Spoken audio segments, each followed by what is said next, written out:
W Lit News from our homes to yours. Welcome to W Lit News, where our news is lit. Hi, my name is Anna. And my name is Lauren. We are W Lit News, and today we have Hannah with Dolphins, Liam with left-handed quarterbacks, Charlotte with raw cookie dough, Lila with Blue Lions cheerleading, David with iPhone updates, Connor interviewing Fireman Phil, Lauren talking about Ruth Bader Ginsburg, and Anna with the Great Pacific Garbage Patch. First, let's dive and see what Hannah's talking about. Blush slash bloosh. Hello, I'm Hannah, and I'll be talking about dolphins. Dolphins are very playful, intelligent, carnivorous mammals. Means they eat meat. They live in groups called pods. The waters dolphins can live in are the Atlantic Ocean, Pacific Ocean, and different kinds of rivers. There are estimated to be about 50 different kinds of dolphins, including the orca. Like cows, a male adult dolphin is a bull, a female adult dolphin is a cow, and a baby dolphin is a cat. They breathe water like fish, but like us, they have to breathe air too. Dolphins can do some pretty amazing things, like calling each other names and having no sense of smell. I'm sure you're wondering, how do they catch fish? Well, first they listen for a school of fish. Next, they circle around them, which brings them to the surface. Lastly, when the fish comes out of the water, the dolphin jumps out of the water and catches the fish in their mouth. Unfortunately, they're endangered because of us. There are people out there who are hunting for dolphins because they want their meat and teeth. I chose to talk about dolphins because they are my favorite animal. And I'm sure you're wondering, what is your favorite animal? I'm sure there are so many other interesting facts about dolphins, and I wish I could tell you more, but we have to see what Anna and Lauren are going to say what's up next. Wow, Hannah, that was really interesting. I didn't know all those facts about dolphins. Yeah, dolphins sound like very graceful creatures. Next, let's throw some facts about left-handed quarterbacks with Liam. Have you ever wondered why left-handed quarterbacks are often missing from the National Football League? Currently, left-handed quarterbacks make up roughly 12% of the plays in the NFL. History has shown the NFL has had skillful left-handed quarterbacks, including Ken Stabler, Steve Young, and Michael Vick. Almost every year, left-handed quarterbacks pass 5 to 10% of the league's yards. But last year, not a single active quarterback was left-handed. It looks as though this coming football season will be the same, as there are now left-handed quarterbacks joining the league. Most people believe left-handed quarterbacks throw a football differently than right-handed players. These people believe lefties add an unusual spin to the ball, making it hard to catch. Unfortunately, many left-handed quarterbacks choose another sport. The theory is that they go to baseball because lefties have strong arms and are good at pitching. Another reason there are not many left-handed quarterbacks is that offensive lines are not built to protect a lefty. Quarterbacks and coaches have to sift plays and adjust plays in order to set up for a lefty. Also, it is hard for wide receivers to catch a ball by a lefty. That is why not a lot of coaches and players like left-handed quarterbacks in their lineup. This doesn't mean lefties aren't good players. Left-handed quarterbacks might just go extinct in the NFL. Back to you, Anna and Lauren. That was really interesting, Liam. Yeah, I didn't know there were so few left-handed quarterbacks. Next, let's start some tasty facts about raw cookie dough with Charlotte. Hi, my name is Charlotte, with a very important report that could save your life.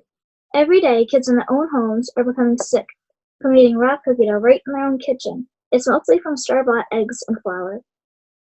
Not all families think this way, though. The Zekman family eats raw cookie dough all the time, or anytime they bake, really. Zekman says use eggs that have been pasteurized to kill any harmful bacteria without actually cooking the eggs itself.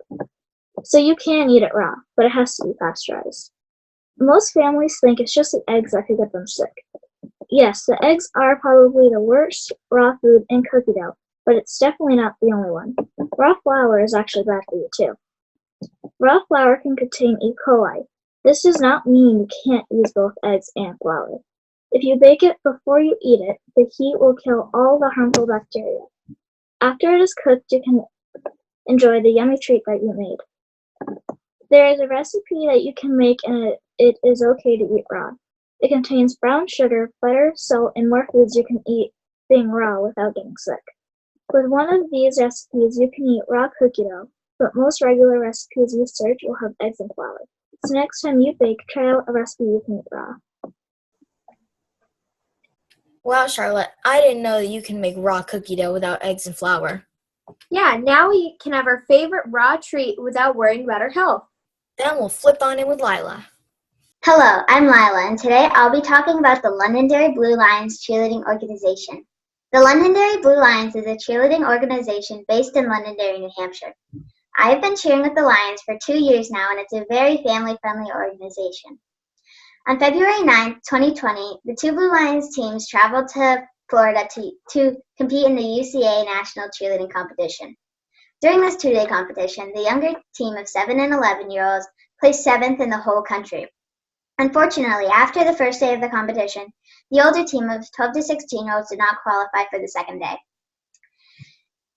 In order to qualify for this competition, you would either send in a video or qualify from a competition. My team sent in a video.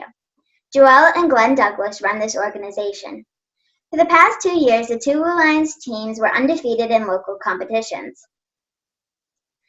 The younger team is coached by Kristen Coleman, Lisa Risley, and Stephanie Hatchell. Something that is unique about our program is that we do not cheerlead for a football or basketball team.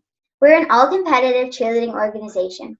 If you're thinking about joining the Lions, here's how a normal practice would work and how to join. First, everyone makes a team, which is determined by your age. A normal practice consists of rolling mats, stretching, doing warm-up, and we do about 1 to 7 run-throughs of our routine. The Londonderry Blue Lions is a wonderful organization. I highly recommend it. Thank you. Back to you, Anna. Well, it seems that Blue Lions Cheerleading is a really great cheerleading program. Yeah, it definitely sounds like a fun organization. Up next, we have David with iPhone updates. Hi, I'm David with some important news that may save your life. Whether it is day or night, drivers can avoid an accident by activating the Do Not Disturb feature on their iPhone 11. While other iPhones may also have this feature, only the iPhone 11 turns on automatically. With changes made to the iPhone operating system, iPhone 11 can detect either through Bluetooth or Wi-Fi. Whether or not the user is driving, if they are, the phone screen automatically locks. All notifications will be turned off. However, Do Not Disturb will be turned off when there's an emergency. The price of an iPhone 11 is about $1,000, but if you can afford the iPhone 11, it keeps you from getting distracted and getting you into an accident. This iPhone is a lifesaver. Thank you. Back to you.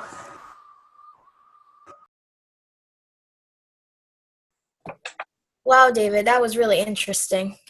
Yeah, I didn't know about all those updates. Next, we'll feel the heat with Connor and Fireman Phil. Hello, Mr. LaPlank. I'm going to be asking you a couple questions about your job. Perfect, Connor. Good morning. It's nice to meet you. Nice to meet you, too. The first one is, how long have you been a firefighter? I have been a firefighter for... I have to think about this for a second, Connor. I've been a firefighter for 17 years. 17? Yes, 17. That's longer than I thought. I've worked for the town of Londonderry as a fireman for 14 years. What other towns did you work in? I was a firefighter in the United States Marine Corps for 3 years before I got hired in Londonderry. It's pretty cool. The second one is, what education do you need to become a firefighter? So in order to become a firefighter, the basic education you need is you have to go to the fire academy and obtain a few certifications. One is called Firefighter 1 certification, which is an introductory level firefighter certification. And then you have to obtain Firefighter 2, which builds on Firefighter 1 and gets more in depth in understanding how fire and smoke works, understanding how the tools of our job work, and the different tactics to be able to do our job. The other certification you need is a emergency medical certification. So emergency medical technician at the basic level, or an advanced emergency medical technician, or a paramedic emergency medical technician certification. Because in the fire service, we don't just do firefighting, we also provide emergency medical services. So our ambulances, we also have ambulances. So that's really the basic certifications and education needed. So it takes a while to become a firefighter? It takes a little bit of time, yep. You don't necessarily have to go to a 4-year college. There are 2-year associate's degrees in fire science. And then an EMT certification is about a 6-month class. A paramedic certification, you can go to college for that and get an associate's degree in paramedicine, or you can just take the course, which is about 18 months long. So together, you're looking at two years, most likely, to get those basic certifications. Mm-hmm. Okay. The third one is, how many shifts do you do a week? I do 2 24-hour shifts a week. So I go in at 8 o'clock in the morning, and then I go home the next morning at 8 a.m. And then I'm off for a day for 24 hours. And then the following morning, I go back in at 8, and I work till 8 a.m. the next day. So for instance, this week I'm working Thursday morning to Friday morning, and then Saturday morning to Sunday morning. That's a normal week for us at the Londonderry Fire Department. Yeah. Okay. The fourth one is, when you aren't doing anything important at work, what do you do? We have a lot of chores we have to do around the fire station, so we have to keep the station clean. Every day we have a different task that we have to complete. Some of them are geared towards the firefighting equipment. Some of them are geared towards what we call station maintenance, or just doing station chores. So for instance, Friday we wash the floors. Every day we do a general cleanup of the station, but certain days we have different things. Like Friday, like I said, we wash the floors. On Wednesday, we wash the windows. And there's always something to do to maintain at the fire station. When we don't have anything left to do, we like to play cards, we watch TV, but that doesn't happen that often. That usually only happens in the evening before we go to bed. Okay. The fifth one is, what is your tier in the fire department? Can you say that again, Connor? I'm sorry. What is the tier in the fire? What is your tier inside the fire department? I'm sorry, Connor. I'm having trouble hearing you. What is my what? What is your tier in the fire department? My tier? Yeah. My rank? I'm a lieutenant. Lieutenant? Yep. So you're like big captain up there? No. So I'm what's called a company officer.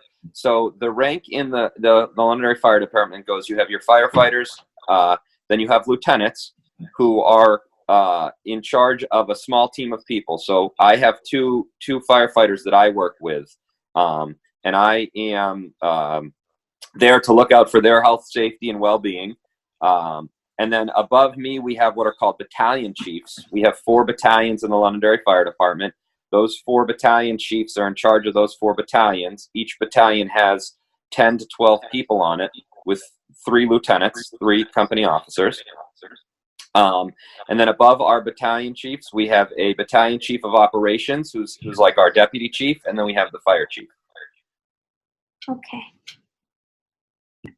So the 6th one is, what kind of jobs do you respond to? So we will respond, Connor, to basically anything. So we will go on medical calls, we will go on fire calls, we will go on car accidents. We have gone for cats stuck in trees. We have gone for ducks stuck in drain pipes. People lock themselves out of their home. We go on those calls. Pretty much, if nobody knows who to call, they call the fire department. We've gone for plumbing issues, electrical issues, you name it, we've been called for it. Now, we do our best, but we only know so much, so we try to figure out the best way to solve the problem or direct them to somebody who can solve the problem. But if you can think of an issue, we've probably been called for it. Okay. The 7th one is, what is your favorite type of job to respond to? Oh, I like the jobs that allow us to help people in a manner that doesn't leave them upset or sad. So when people call us to, for instance, if they're locked out of their house, or if they need help with something that's not a life-threatening emergency, I like going on those calls because we get to help somebody and then it betters their day. Going on emergency calls, car accidents, fires, medical emergencies, we're able to help and we're able to better somebody's day, but a lot of times those people are still not having a very good day even after we help them. So I like doing things like this, talking to you, showing people and telling people about what the fire department does, showing younger kids the fire trucks, things that really help make somebody's day better. Yeah. Okay. The 8th one is, what is it like driving a fire truck? Ooh, driving a fire truck is different at first because it's big. It's very big and it's very heavy because we carry water in the back of our fire trucks, and water weighs a lot. So driving a fire truck is tricky because you can't stop as fast as a normal car. You can't speed up as fast as a normal car. So it's driving a big truck with a lot of weight, but at first it's a little tricky, but over time it gets easier. And I think it's fun. Most people think it's fun at the fire department to drive big trucks. Because it's like so big? Yeah, because it's pretty big. Okay. The 9th one is, how do you get qualified to drive a fire truck? There are a few certifications that you can take, but they're not necessary. It depends on each fire department. So certain fire departments are large enough where they make you take certain classes and do a certain amount of driving time in order to drive the fire trucks. At Londonderry, we make the new firefighters. We require them to take some time driving the trucks with other people, not to emergency calls, until they get comfortable driving the truck. And then we allow them to go drive it to emergency calls. But there is no real certification, if you will, that requires it. The only license we require is what's called a commercial driver's license. And so we all have to get a commercial driver's license to drive the big trucks. And that's more of a state law than a town law than a fire service law. So that's like, you need a lot to drive a fire truck? It just takes practice and time. Yep. Okay. The last one is, how much does your suit weigh with everything on it? When I have all of my gear on and I have my air pack on, it all weighs about 85 to 90 pounds. That's a lot to carry on your back. It is. It can get tiring very quickly. Yep. Okay. Thank you, Mr. LeBlanc, for coming in today and educating us on firefighting and being a firefighter. Oh, you're very welcome, Connor. And when all of this is over, if you'd like to come by the fire station to see everything, please feel free to come by. You can reach back out to me if you'd like, or you can just stop by, and I'm sure someone would be glad to show you around. I'll ask my parents. Connor, I really liked your detailed questions. Yeah, and it was great to get to know one of the people who help our community every day. Order in the newsroom with Lauren talking about Ruth Bader Ginsburg. Hi, my name is Lauren. And did you know that one of history's greatest Supreme Court justice and feminist is Ruth Bader Ginsburg? She has been known for her powerful opinions and troubled moments in her journey to justice. Since the beginning of her career in 1993, Justice Ginsburg has been famous for standing up for what she believes in. She often has a dissent or disagrees with the majority of Supreme Court. For example, she disagreed with whether or not a 40-foot cross honoring World War I veterans in a suburb of Washington, D.C. was unconstitutional. Justice Ginsburg is truly a fighter. She not only fought for women's rights, but her life. She was diagnosed with an early stage of pancreatic cancer in 2009, but in August of 2019, she completed radiation treatment to win over the disease. Justice Ginsburg is important to me because when I grow up, I want to be a Supreme Court judge, and I strive to be as independent and determined as Justice Ginsburg. Wow, Lauren, it seems that Ruth Bader Ginsburg is a very strong and determined woman. Thanks. And last but certainly not least, we have Anna talking about the Great Pacific Garbage Patch. Hi, I'm Anna, and I have a very important question for you. Have you ever heard of the Great Pacific Garbage Patch? If you didn't, the Great Pacific Garbage Patch is a big amount of trash in the Pacific Ocean. According to Newsella, it says that it's twice the size of Texas now. I think that is terrible because there's so much trash and it's wrecking our planet. According to Teen Kid News, it says that the patch was discovered in 1997 by Charles Moore, a yachtsman who sailed through a mishmash of floating bottles and other debris on his way home. The thing is, it got here from us people polluting the ocean and not taking care of our trash. The effects of the patch are atrocious. According to Newsella, it's not so great when those plastics end up in the guts of sea turtles. Large or small plastics of all sizes can harm ocean life.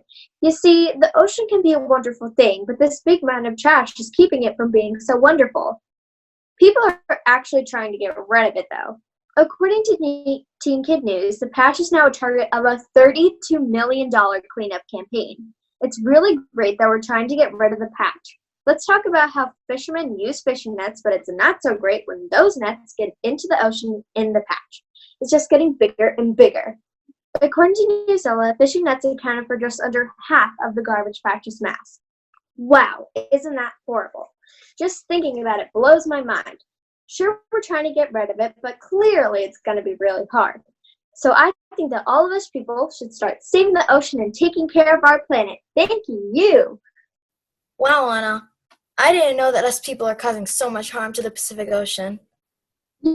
Yeah, and that's why I believe we need to take action into saving our planet. And that's all we have for today, folks. Thanks for listening. Bye!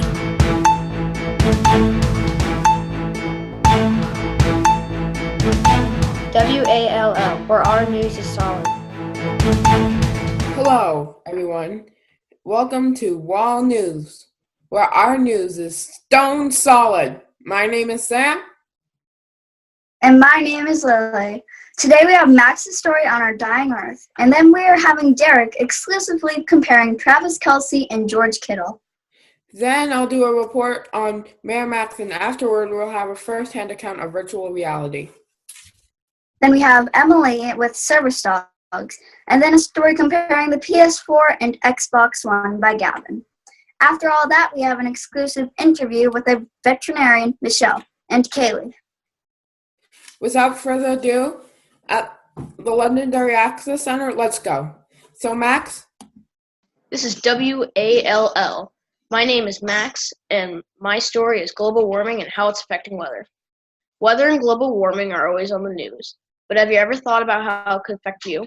Well, climate change could make blizzards more intense, scientists say. These more intense blizzards can come from global warming because of melting ice in the Arctic, greenhouse gases in the air, and rising temperatures. As News ELA states, more intense blizzards are caused by rising temperatures because rising temperatures raise the greenhouse gases, which melts the ice in the Arctic. This is all because of humans burning fossil fuels. When fossil fuels are burned, it releases great amounts of carbon dioxide into the air, which is a greenhouse gas, which causes temperatures to rise. Ice melting in the Arctic causes more intense blizzards. How, you may be asking? Well, according to News ELA, it's caused by sunlight, which usually gets reflected by the ice.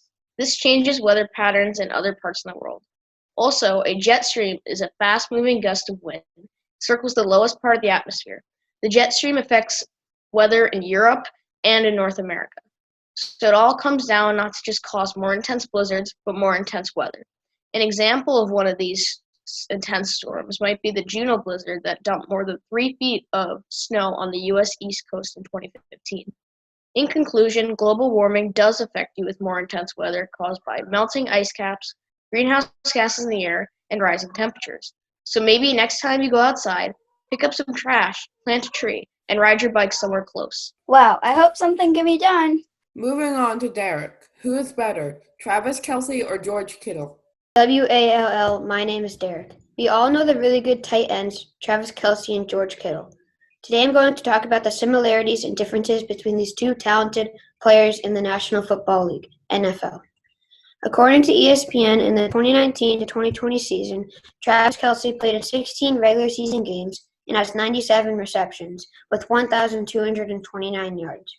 He has an average of 12.7 yards a play and 5 touchdowns. His longest play is a 47-yard reception. In my opinion, he seems outstanding according to his stats. He has 65 first downs and only 1 fumble. He has 1 attempt at rushing the ball. He has 4 yards with a touchdown. He has an average of 4 yards per carry because he has only ran the ball once. He has 4 yards and 1 first down. In the 2019 to 2020 season, according to ESPN, George Kittle played in 14 regular season games and has 85 receptions with 1,053 yards. His longest play is a 61-yard reception. He has an average of 12.4 yards a play and 5 touchdowns. Surprisingly, their stats are pretty even. Kittle has 53 first downs and only 1 fumble. Kittle has 5 attempts at running the ball, 22 yards and 0 touchdowns. He has an average of 4.4 yards to rush with a long of 18 yards. He has 1 first down and 0 touchdowns. Gladly, he has 0 fumbles. If George Kittle also played all 16 games, I believe his stats would be much, much closer to Travis Kelce's. George Kittle is 6'5" and weighs 249 pounds. He's on the San Francisco 49ers, who have 5 Super Bowl rings. Kittle has 0 Super Bowl rings. He's 26 years old. He has been playing football in the NFL since 2017. He was a 5th-round pick, 146th overall. Travis Kelce is also 6'5" and weighs 260 pounds. He is on the Kansas City Chiefs, who have 2 Super Bowl rings. Kelce has 1 Super Bowl ring. He is 30 years old. He has been playing football in the NFL since 2013. He was a 3rd-round pick, 63rd overall. So who do you think is the better player, George Kittle or Travis Kelce?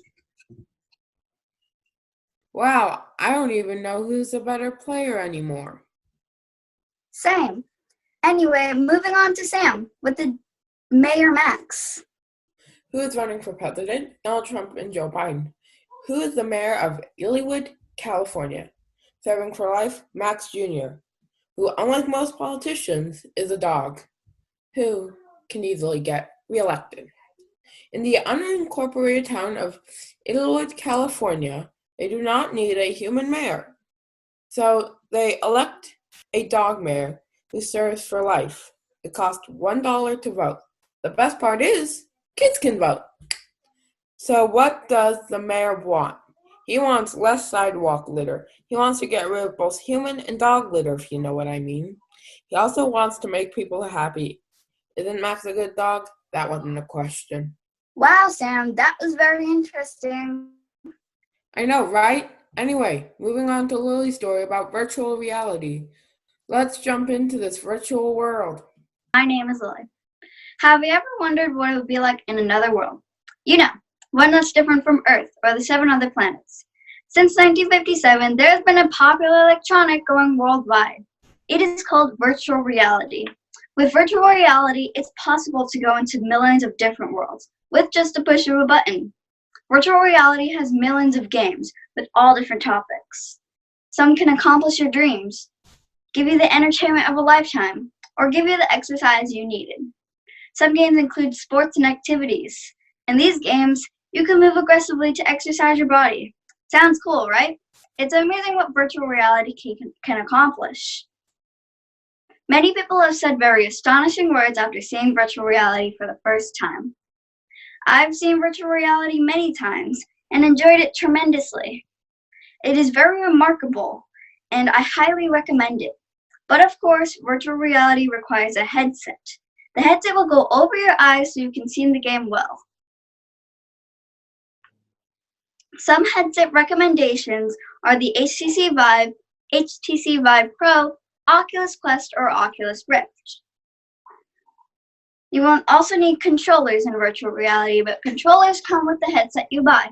Maybe you should try it someday. Back in the real world, we have Emily's stories about service dogs. Hi, I'm Emily Gabala sharing some important news with you about service dogs. Service dogs have been helping disabled people since the 1920s. These animals are specially trained to assist people with a disability in different ways. First, they can help the blind navigate their surroundings. The second way service dogs can help is signaling when a person is having a medical issue, like a seizure, low blood sugar, or can remind someone to take their medicine. Service dogs also assist men and women who are paralyzed and are in wheelchairs. Service dogs are very helpful to people and are very smart. That is all for today. Back to you, Sam and Lily. Wow, I love that story. Me too. But now we have Gavin's story. He's comparing the PS4 and Xbox One. Have you ever wondered if you should buy an Xbox One S or a PlayStation 4? Today I'm going to tell you which one you should get. I'm comparing them to see which one is better for you and which one is better for your price. First off, obviously the Xbox One S is better for your price. For only $249.99. There are many features that make the Xbox One worth it compared to the $299.99 price tag on the PS4. The Xbox One S is a console made by Microsoft. It has more visual customization than the PS4 and can stream on Twitch and Mixer, but not on YouTube like PS4 allows. The Xbox subscription service is called Xbox Live, while the PS4 subscription service is called PlayStation Plus. Xbox has a bigger variety of games than the PS4 does. Although the Xbox One S has all of these great features, the PS4 does have some benefits. The Xbox One S has a 1,000 friend limit, and the PS4 has a 2,000 friend limit. On the Xbox, you have to always have an internet connection, but on PS4 you can play some games offline. PS4 also has VR games, and the Xbox does not. Both consoles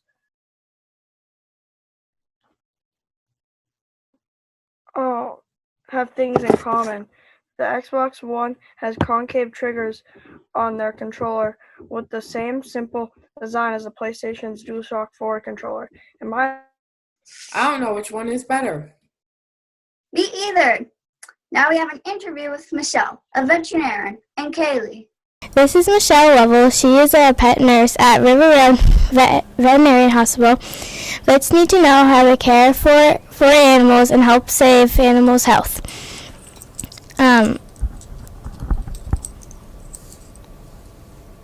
Most vets work in hospitals, but some vets travel to zoos and farms. Some things that vets do are care for animals and help save animals' health. So why did you want to be a vet? I wanted to be a vet since I was a little girl. I always dreamed about owning lots of pets and stuff, so I went to school, and I am actually a veterinary technician. Okay. Was it hard at first? So, why was it, challenging and how? Well, it's challenging because you have so many different pets to work with. At River Road Veterinary Hospital, we have dogs, cats, guinea pigs, bunnies, and then this is Bromley. He's a miniature dachshund, and he's 5 years old. What hospitals did you work at, and for how long? When I was 15, I worked at a hospital just when I was a little girl, and I can't remember the name of it. It was so long ago. But I used to work at a hospital called County Animal Hospital, Crossroads Animal Hospital, and now River Road Veterinary Hospital. Did you ever get bitten or scratched by an animal, and how bad was it? I have, unfortunately. That's one of the things that you have to do. You have to stay safe, especially with kitties and other dogs. But I got bit by a boxer one time, and I had to go to the hospital, and my hand swelled up, so it looked like a baseball glove. Oh, okay. Yeah, it was really bad. Did you want to be something by like a vet or like? Have I always wanted to Yeah. work in the veterinary field? I think so. At one point, I worked in a daycare setting because I love little kids as well too. But I like dogs better. When did you decide that you wanted to become a vet? I think probably in high school. I really enjoyed working at the veterinary hospital, and I just wanted to see what I could do to help care for them. Mm-hmm. And what's your favorite part about being a vet, and what's your least? My favorite part is probably doing the new puppy and new kitten visits because they come in, they're excited to see us. We have lots of cookies and treats for them. It's a fun visit. You get to meet new clients, new families, and they're so excited to have a new pet to bring home. The least favorite is probably when we have to put them to sleep. Yeah. Because nobody's ready for that. And finally, what is your best advice for a pet owner? My best advice for a pet owner is to do a lot of research on the breed before you get them, socialize them, bring them around lots of kids, other pets, and just enjoy them. Keep them nice and healthy. Thanks for taking the time to interview with me today. I hope you learned a little bit about being a vet and taking care of dogs and cats. Thank you, Kaylee. And thank you, everyone, for watching Wall News, where our news is solid.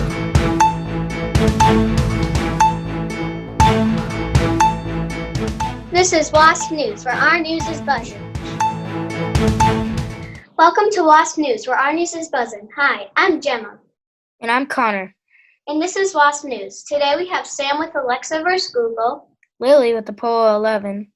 Emma with therapy dogs, Leo with nature. Noah with football, Gemma with sports. and Connor with weather. Now let's buzz over to Sam with Alexa vs. Google. Are you aware that over 250 million people have purchased an Amazon Alexa or Google Home over the past 6 years, either online or in stores? People have bought these two brands of devices for specific reasons. The Amazon Alexa was created in November of 2014, and Google Home was created in November of 2016. These are both smart speakers, which means they are home assistants that you can talk to. Features of these home assistants are playing music, telling the weather, setting timers and reminders, as well as alarms. According to CNET, there are some things that Alexa can do that Google Home can't.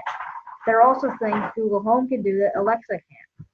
A couple things Alexa can do that Google Home can't are tracking packages, playing music without connecting to a device, and even talking to other Alexa products through dropping.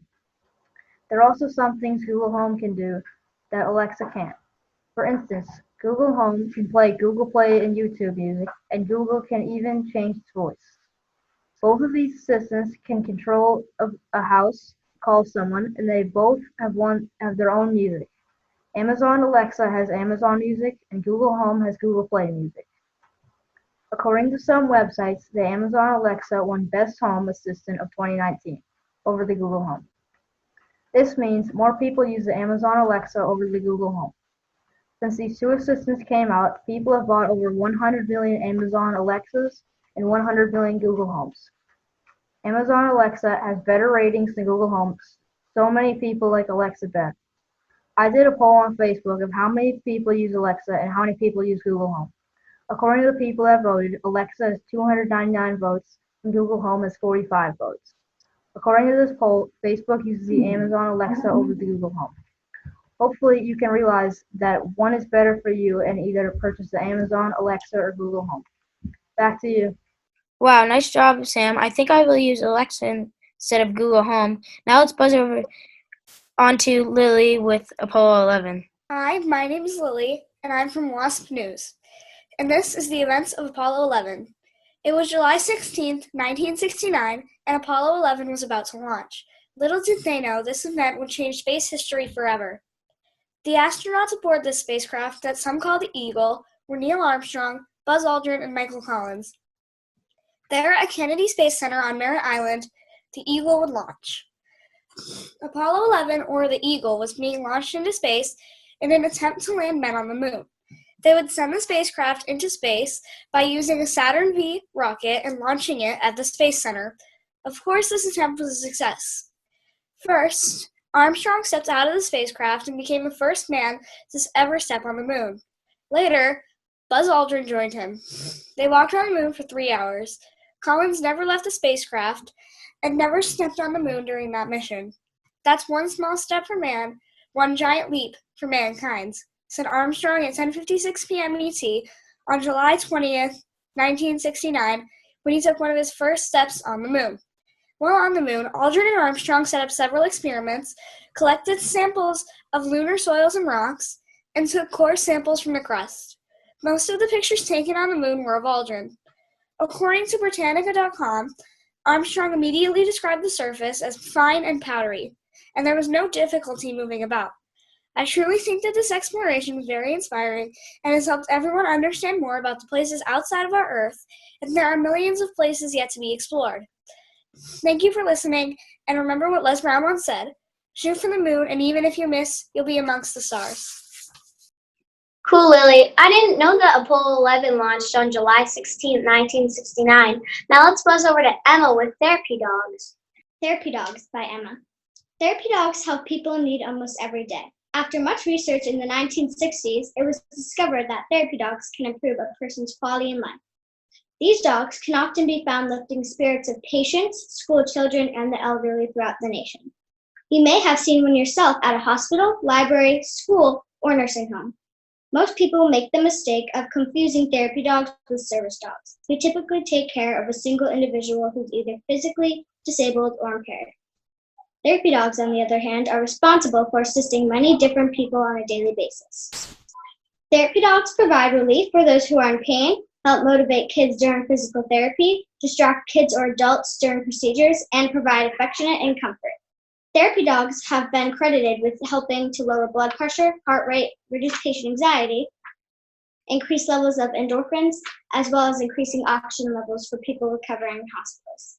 Some people say just sitting and talking to a therapy dog takes their mind off of negative experiences going on in their lives. The dog has to be naturally calm, affectionate to strangers, and non-threatening. Most wear a vest so people recognize they're a therapy dog. Puppies under 1 year old are not allowed. Often kids in hospitals get bored of just being there. When a dog comes in, it really lifts their spirits. Children say dogs are easy to talk to, play with, and are fun to snuggle. People are lucky to have therapy dogs because they don't care what you look like or how sick you are. They just want to meet you and give you much needed attention and joy. I did not know that it was discovered in 1960. Now let's buzz over to Leah with how people can help animals. Hi, I'm Anna Leah. I'm here to share some helpful ways kids around the world can make a difference in the lives of animals that are being abused every day. Did you know that 2 young girls named Cindy and Alexandra decided on their 10th birthday that there was nothing they wanted more than to make animals in need happy? They asked their family and friends to give them donations for the local animal shelter instead of birthday presents. And they raised enough money to buy warm beds for the dogs so they wouldn't have to sleep on the cold concrete floor. This is really important to me that these two girls did this. These are some ways that you can help animals where you live. Ask your teacher or principal if you can lead a donation drive at your school for an animal shelter. You and your parents can write a letter telling your school offices how you plan on doing it and why it's important to collect items that animals in shelters need, like food, toys, leashes, beds, and blankets. You can ask your classmates and their friends and family to donate, while also creating a group of your own. Get friends together to make colorful posters so you could spread the word about the donation drive. You can help make the difficult lives of animal shelter animals much better. Now back to Gemma and Connor.